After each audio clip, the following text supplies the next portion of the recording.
Sivakarthikeyan and D Imman சேர்ந்து பல hit songs and பல வெற்றி படங்களை கொடுத்திருக்காங்க. இவங்க ரெண்டு பேரும் சேர்ந்து கடைசியா 2019 நம்ம வீட்டு பிள்ளை அப்படிங்கிற படத்துல ஒர்க் பண்ணாங்க. அதுக்கப்புறம் இவங்க ரெண்டு பேரும் சேர்ந்து படம் பண்றதில்ல. இவங்க ரெண்டு பேரோட காம்போக்குனே ஒரு தனி ஃபேன் பேஸே இருக்குன்னு தான் சொல்லணும். இவங்க ரெண்டு பேருக்குள்ள ஏதோ பிரச்சனை, அதனாலதான் இவங்க சேர்ந்து படம் பண்றதில்ல அப்படிங்கிற மாதிரி தகவல் வெளியாச்சு. அதை உறுதிப்படுத்துற விதமா டி இமானோட ஒரு இன்டர்வியூ அமைஞ்சது. இதனால இவங்க ரெண்டு பேருக்குள்ள ஏதோ பிரச்சனை அப்படிங்கிறது உறுதியாச்சு. டி இமானுக்கும் அவர் முதல் மனைவி மோனிகா ரிச்சர்ட்க்கும் 2021 டிவோர்ஸ் ஆச்சு. அதுக்கப்புறம் இமான் 2022 எமிலியா அப்படிங்கிறவங்களை கல்யாணம் பண்ணிக்கிட்டாரு. டி இமானும் அவர் கொடுத்த இன்டர்வியூல சிவகார்த்திகேயன் எனக்கு பண்ணது மன்னிக்க முடியாத ஒரு துரோகம், இனிமே அவர் கூட சேர்ந்து நான் ஒர்க் பண்ணவே மாட்டேன், அவர் என்ன பண்ணாரு அப்படிங்கறத சொல்ல விருப்பம் இல்ல, ஆனா அவரை மன்னிக்கவே மாட்டேன் அப்படின்னு பேசியிருந்தாரு. இந்த இன்டர்வியூவை பார்த்த பலருமே சிவகார்த்திகேயன் தான் டி இமானோட டிவோர்ஸ்க்கு காரணமா இருப்பாருனாலாம் தொடர்பு படுத்தி பேசி அது பெரிய சர்ச்சையாவே போயிட்டு இருந்துச்சு. ஆனா சிவகார்த்திகேயன் இது தொடர்பா எந்த ஒரு விளக்கமும் கொடுக்காம இருந்தாரு. இந்த நிலையில சிவகார்த்திகேயன் ஒரு இன்டர்வியூல பேசின வீடியோ ஒன்னு பயங்கரமா இப்ப வைரல் ஆகிட்டு இருக்கு.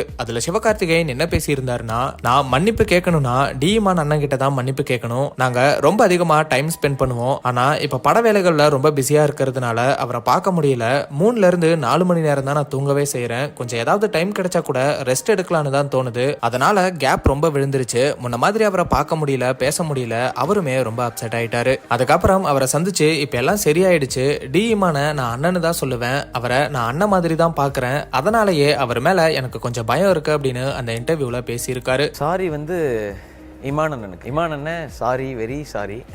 பலருமே இப்ப இந்த வீடியோவை ஷேர் பண்ணிட்டு வராங்க. ஆனா இந்த இன்டர்வியூ இப்ப எடுக்கப்பட்டதில்ல. 7 வருஷத்துக்கு முன்னாடி ரெமோ டைம்ல சிவகார்த்திகேயன் கொடுத்த இன்டர்வியூ தான் இது. அதுலதான் டி இமான் பத்தி பேசியிருக்காரு. அந்த வீடியோ கிளிப்ப இப்ப பலருமே ஷேர் பண்ணி இப்படி நல்ல ஃப்ரெண்ட்ஸா இருந்த இவங்க பிரிஞ்சுட்டாங்களேன்னு வருத்தத்தை தெரிவிச்சிட்டு வராங்க. இது ஒரு பக்கம் இருக்க, சிவகார்த்திகேயனுக்கு சமீபத்துல தான் 3வது குழந்தை பிறந்துச்சு. ஜூன் 2ஆம் தேதி எனக்கும் ஆர்த்திக்கும் ஆண் குழந்தை பிறந்திருக்கு. என் மகள் ஆராதனா என்னோட மகன் குகனுக்கு நீங்க கொடுத்த அன்பு மற்றும் ஆசையை என்னோட 3வது குழந்தைக்கு கொடுங்க அப்படின்னு ரொம்ப எமோஷனலா சொல்லியிருந்தாரு. இதை தொடர்ந்து சிவகார்த்திகேயனோட அமரன் படமும் ரிலீஸ்க்கு தயாராகிட்டு இருக்கு. செப்டம்பர் 27ஆம் தேதி படத்தை ரிலீஸ் பண்ண மூவி டீம் பிளான் பண்ணியிருக்காங்கன்னு சொல்றாங்க. இதையெல்லாம் தாண்டி சிவகார்த்திகேயன் மற்றும் டி இமான் பிரச்சனைகளை கடந்து ஒன்னா ஒரு படம் பண்ணணும் அப்படிங்கிறது தான் பலரோட விருப்பமா இருக்கு. சோ வெயிட் பண்ணி பார்க்கலாம்.